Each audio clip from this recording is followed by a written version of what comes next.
High-tech towers 시작하겠습니다. At the beginning of the 1900s, 1900년대의 시작 무렵에요.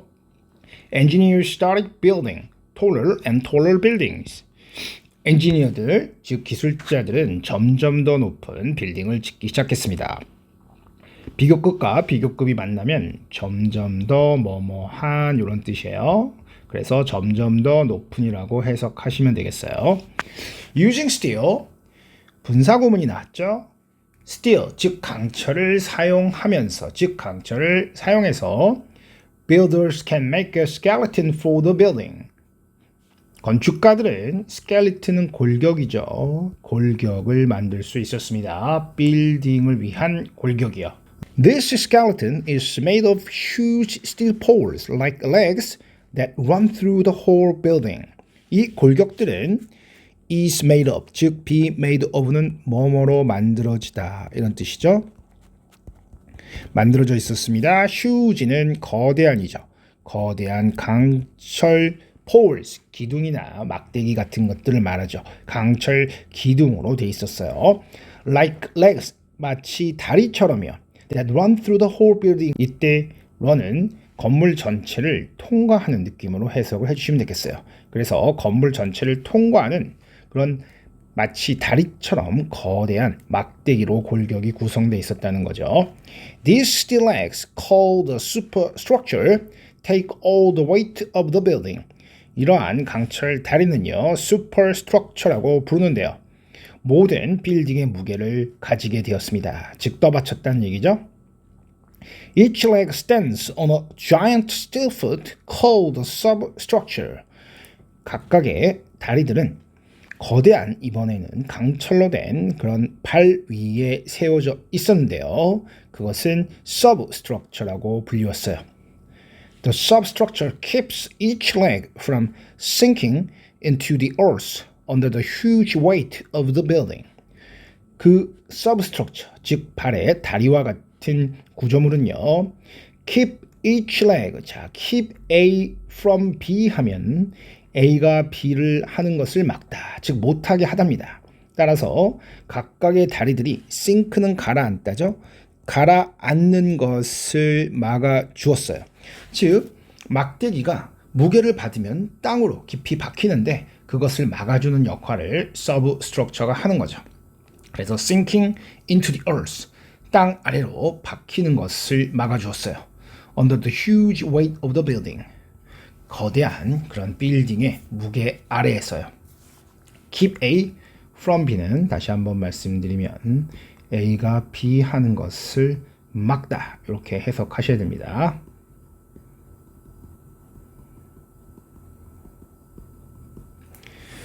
One of the problems facing very tall buildings is wind. 한 가지 문제는요, facing은 마주하다죠. 거대한 높은 빌딩을 마주하는 한 가지 문제는 바람입니다. Think of how hard it can be to walk on a windy day. 생각해 보세요. 얼마나 힘들겠는지를요. 그것이요. 이때 그것은 가주어가 되겠고요. 뒤에 나오는 to walk 부분이 진주어가 되겠죠. 그래서 바람 부는 날에 걷는 것이 얼마나 힘들 수 있는지를 생각해 보세요. 이때 hard의 위치는 비동사 뒤에 있어야 되는 위치인데 how라는 부사의 수식을 받기 위해서 앞으로 나간 거죠. 그래서 how hard it can be 하면 그것이 얼마나 힘들 수 있는지 이런 뜻이 돼요. 그리고 진주어가 들어와서 그 it을 받아주는 거죠. 바람 부는 날에 걷는 것이 얼마나 힘든지를 생각해 보세요. That is because of the wind pushing against you. 그것은 바람 때문인데요. 너를 밀어내는 그런 바람 때문입니다. A tall building catches a lot more wind than you do. 높은 빌딩은 더 많은 바람을 맞게 됩니다. 당신이 그 바람을 맞는 것보다요. The first very tall buildings like the Empire State Building, 첫 번째 매우 높은 빌딩, 즉 Empire State Building 같은 빌딩은요, dealt with, 다루다, 처리하다죠. 이 문제를 처리했습니다. by building an extremely strong steel center. extremely는 극도로라는 뜻이죠. 아주 극도로 strong, 강한 강철 중심부를 around the elevators, 엘리베이터 주변에 만들어 줌으로써요. 그리고요, a weaker steel structure. 이번에는 조금 약한 그런 형태의 강철 구조물을 toward the outside of the building. 건물의 바깥쪽 방향을 향해서 좀 더 약한 강철 구조물을 세워줌으로써요. 그래서 엠파이어 빌딩은 엘리베이터 주변 중심부에는 아주 강력한 강철 구조물, 그리고 바깥쪽으로 향해서는 그보다는 약한 구조물을 만들었대요. This allowed the building to actually bend a bit with the wind. 이것이 allow, 허락해 주었습니다.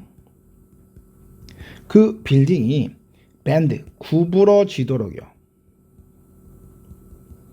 actually는 사실상이죠. 실제로 또는 사실상이요. 실제로 약간 구부러지도록 만들었어요. 바람에 따라서요. These days, most very tall buildings like the Petronas Towers in Malaysia, these days, 오늘날에는요, 대부분의 높은 빌딩들, 즉 말레이시아에 있는 페트로너스 타워 같은 경우는요, use computers to solve this problem. 컴퓨터를 사용합니다. 이 문제를 해결하기 위해서요. At the top of the building, 빌딩의 꼭대기에는요, a huge concrete weight is placed on special tracks that can move it from one side of the building to another. 웨이트는 여기서 무게추 정도의 뜻이겠어요. 거대한 콘크리트의 무게추가 놓여져 있습니다. 특별한 트랙이에요. 트랙은 선로 같은 것을 말하죠. 근데 그것은 그 무게추를 한쪽 편의 빌딩의 한쪽 편에서 또 다른 편으로 옮길 수가 있어요. Computers monitor the wind and move the weight around the building to balance against wind. 컴퓨터는 바람을 감시하고요. 그 무게추를 빌딩 주변에서 옮겨줍니다. 그 바람에 맞춰서 균형을 잡기 위해서요. 밸런스는 균형 또는 균형을 잡다라는 동사로 쓰일 수 있죠. Today's tallest buildings are the Taipei 101 in Taiwan. 오늘날 가장 높은 빌딩은 타이완에 있는 타이페이 101인데요. But there are many buildings being designed right now that will be taller. 그러나 지금 많은 빌딩들이 있습니다. 디자인, 설계하고 만들어지는 거죠. 지금 건설되고 있는 많은 빌딩들이 있습니다. Right now는 바로 지금이라는 뜻이고요. That will be taller. 더 높아질 그런 많은 빌딩들이 지어지고 있습니다. What heights will we reach in the next 50 years? 어떤 높이에요 우리가 도달하게 될까요? 앞으로 50년 후에요. Engineers say that the sky is the limit. 기술자들은 말합니다. 하늘이 한계라고요. 즉 하늘이 한계라는 말은 그 한계를 알 수 없다는 말이 되겠죠. 높은 건축물의 건설 방법과 바람 문제를 해결하는 방법 등을 알아본 글이었습니다.